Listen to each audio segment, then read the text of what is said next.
क्या आप किसी ऐसे गांव के बारे में सोच भी सकते हैं जहां के अभिभावक अपने बच्चों को स्कूल भेजने के बजाय दिल्ली जैसे बड़े शहरों में चोरी करने के लिए भेजना पसंद करते हों?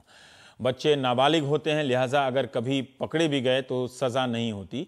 वे पूरे दस्तावेज़ों के साथ आकर उन्हें छुड़ा ले जाते हैं। झारखंड में एक ज़िला है, उसके गांव में यूँ तो विकास के नाम पर कुछ भी नहीं है, लेकिन चोरी का पैसा उनके सर चढ़कर बोल रहा है। महंगी बाइक, महंगे शौक और जेवरों से लदी महिलाएं, सब कुछ इतने संगठित तरीके से होता है कि कोई भी हैरान रह जाए। दरअसल हमारे सहयोगी मुकेश सिंह सेंगर भी हैरान हो गए कि ये सही है या नहीं है। और इसके खुलासा हुआ यूं कि बीते दिनों नोएडा में चोरी के आरोप में पकड़े गए कुछ बच्चों के बाद हुआ। जब हमारे सहयोगी मुकेश को लगा कि ये किसी गिरोह का काम है जो बच्चों से अपराध कराता है, इसकी तलाश में वो क्या किया, उस गाँव तक पहुँच गए। तो सारी कहानी कुछ यूं साफ हुई। इस कहानी को हम विस्तार में भी दिखाएंगे, लेकिन अभी इसे संक्षेप में देखिए।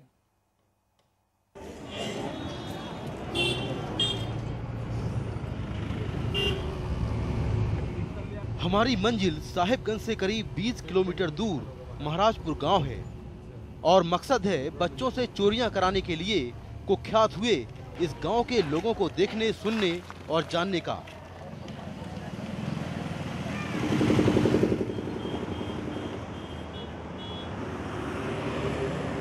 दिल्ली से सटे नोएडा में बीते 4 सालों के दौरान चोरी करते जो 15 बच्चे पकड़े गए वो इसी गांव के हैं।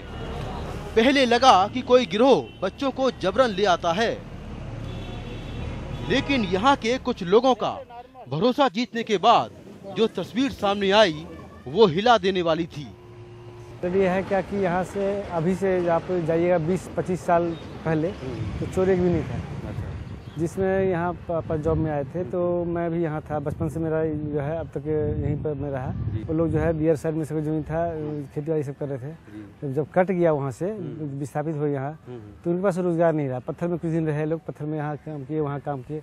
तो धीरे धीरे 1-2 आदमी जो है मतलब पकड़ मारी, पैसे जो है निकालना काम था, तो 150, 200, 500 जो है निकाला उकाला। तो लत लग गई उन लोगों को, ये चोरी का लत लग गया। 1 आदमी गया, 2 आदमी गया, इस तरह जो एक बीमारी टाइप से जो हो गया कि उसको गया तो 500-1000 रुपये कमा लिया। अभी बच्चे को भेजो, ऐसा करो, तुम भी जाओ, बड़ा जाओ। तो लोग शिक्षा से हटते चला गया, अपना मुख्य पेशा खेती बाड़ी से हटते चला गया, इसमें कन्वर्ट हो गया। हर गांव की अपनी एक पहचान होती है, अपना एक इतिहास होता है, लेकिन इस गांव की पहचान और इतिहास जुर्म से शुरू होकर जुर्म पर खत्म होता है। लोग पीढ़ी दर पीढ़ी इस काम को आगे बढ़ा रहे हैं। कहते हैं कि इस गांव की इकॉनमी चोरी से ही चलती है। दुख की बात यह है कि चोरियां बच्चों से करवाई जा रही हैं। जो आज मोडस ऑपरेंडी ऑफ क्राइम है वो चेंज हो गया है। इसमें जो वेटरन क्रिमिनल्स पहले थे वो खुद क्राइम नहीं कर रहे हैं, अब ये बच्चों को ट्रेनिंग दे रहे हैं और उनके माध्यम से क्राइम कराया जा रहा है। हाल ही में रांची में एक इस तरह का गैंग बस्ट हुआ था जिसमें साहिबगंज के बच्चे वहाँ गए थे और उनको ट्रेनिंग दिया जा रहा था और उनके माध्यम से चोरी कराया जा रहा था।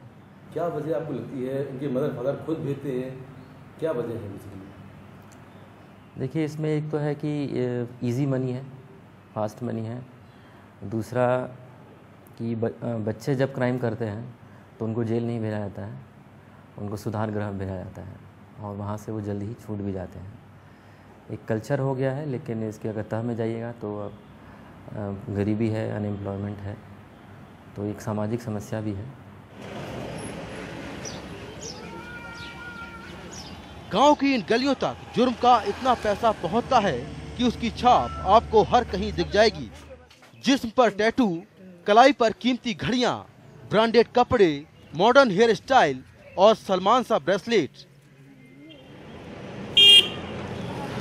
बड़े शहरों में मोबाइल और पर्स चोरी करने के बाद जब ये बच्चे छुट्टियां मनाने गांव लौटते हैं तो इन सड़कों पर बाइक से फर्राटे भरते हैं। गांव का शायद ही कोई बच्चा हो जिसके पास बाइक ना हो, और वो भी लाखों रुपए की हाई स्पीड और स्पोर्ट्स बाइक। बाइक जो है उसका 1 नंबर होता है। अच्छा, मतलब चोरी के पैसे से सही बाइक लेता है वो? सही बाइक लेता है, चोरी की बाइक नहीं है। जी नहीं। अच्छा। गांव में एक मीना बाजार भी है। लोगों की माने तो यहाँ टोकरी में मोबाइल रखकर बेचे जाते हैं। हालांकि हमारा कैमरा वहां तक नहीं पहुंच सका, लेकिन ये बच्चा खुद ही कैमरे के सामने चला आया, हाथ में चोरी के 2 पर्स और एक मोबाइल लिए। बच्चों और उनके घर वालों का झूठ पकड़ने के लिए पहले हमें माया देवी नाम की इस महिला तक पहुंचना पड़ा। ग्राम पंचायत की सदस्य माया का असली काम तब शुरू होता है जब बच्चे कहीं चोरी करते या चोरी के माल के साथ पुलिस के हाथ पड़ जाते हैं और बाल कल्याण समिति के सामने पेश होते हैं। तब ये पैसे लेकर न सिर्फ बच्चों की जानकार होने का दावा पेश करती है, बल्कि उनके माँ बाप को सर्टिफिकेट भी जारी करती है। नोएडा में पकड़े गए कई बच्चों के लिए इसी महिला ने सर्टिफिकेट जारी किए थे। सर हम तो ये नहीं जानते हैं कि कितना गया है, वार्ड में जीते हैं सर, तो आता है रोने कानने आता है, तो हम फिर कागज लिए बोलता है तुम वार्ड में जीता है तो तुम काहे न देगा लिख के। अच्छा। तो लिख के दे देते हैं सर, छूटे चाहे नहीं छूटे।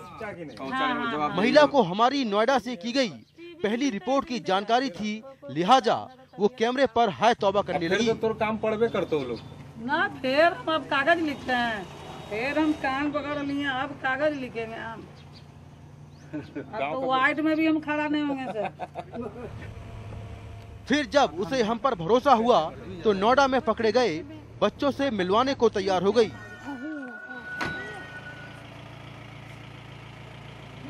12 दिसंबर 2013 को नोएडा के सेक्टर 20 में पर्स चोरी करते पकड़े गए करीब 14 साल के इस बच्चे और उसकी मां के दावों में विरोधाभास देखिए। तो नोएडा क्यों गए थे आप घूमने के लिए? कौन ले गया था आपको? ऐसे ही गए थे भैया के साथ। भैया के साथ? तो भैया क्या करवा रहा था वहाँ पे आपसे? कुछ नहीं, घूमने के लिए गए थे ऐसे। अच्छा, तो वहाँ किस लिए चला गया था नोएडा में? क्या करने गया था? वो गया था घूमने के लिए। अच्छा, घूमने गया था। अच्छा, तो किसके साथ गया था घूमने वहाँ?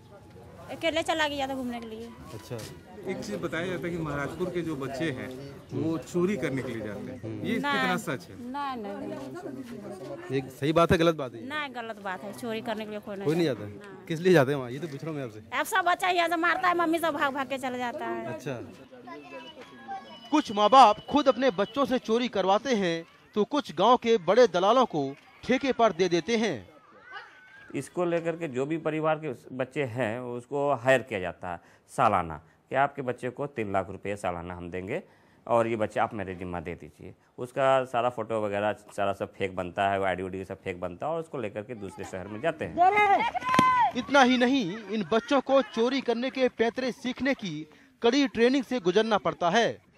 प्रशिक्षण देने का तरीका इनका ये है कि एक जैसे कि उनको पॉकेटमारी करना होता है तो क्या है कि पॉकेट को जिस तरह से काटना है, तो वो जैसे एक हमारे यहाँ कद्दू, एक सब्जी कद्दू पर कपड़ा रख करके फिर ब्लेड उस पर चलवाने को सिखाते हैं उसमें, ताकि वो जो जिस समय पॉकेटमारी करे तो वो कपड़ा कटे और सामने वाले का शरीर पर कोई उसका असर न पड़े।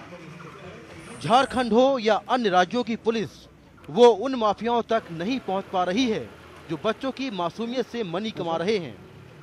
अगर उन पर कड़ी कार्रवाई हो तो शायद जुर्म की एक नई फसल तैयार होने से बच जाए। झारखंड के महाराजपुर गांव से कैमरामैन मदन लाल के साथ मुकेश सिंह सेंगर, NDTV इंडिया।